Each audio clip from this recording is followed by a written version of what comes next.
Hi friends, మీరు చూసింది వారణాసిలోని local food. అది మనమైతే పూరి అని పిలుస్తాము. విత్ పన్నీర్ కర్రీ తోటి వేస్తున్నారు.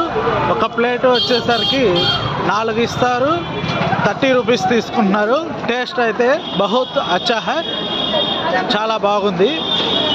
Please like, subscribe, watch my YouTube channel. Thank you.